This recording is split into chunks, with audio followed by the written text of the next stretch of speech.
প্রবাসী শ্রমিকদের যাতায়াত ভাড়া নিয়ে একই দিনে দুটি সুখবর এসেছে।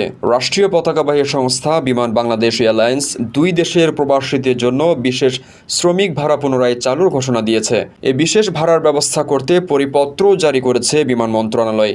ক্রমবর্ধমান বিমান ভাড়া রোধ এবং অভিবাসন ব্যয় হ্রাসের লক্ষ্যে সৌদি ও মালয়েশিয়াগামী প্রবাসীদের জন্য বিশেষ শ্রমিক ভাড়া চালু করা হয়। প্রায় 2 দশক আগে বন্ধ হওয়া এই শ্রমিক ভাড়া পুনর্বর্তন করা হলো, যা অভিবাসী কর্মী, ট্রাভেল এজেন্ট এবং নিয়োগকারী সংস্থাগুলোর দীর্ঘদিনের দাবি ছিল।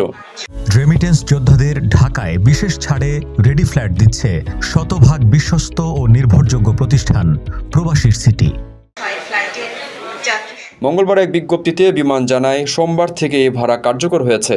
নতুন ভাড়া কাঠামোর অধীনে ঢাকা জেদ্দা, ঢাকা মদিনা এবং ঢাকা রিয়াদ রুটের ফ্লাইটের জন্য কর ব্যতীত মূল ভাড়া নির্ধারণ করা হয়েছে $360।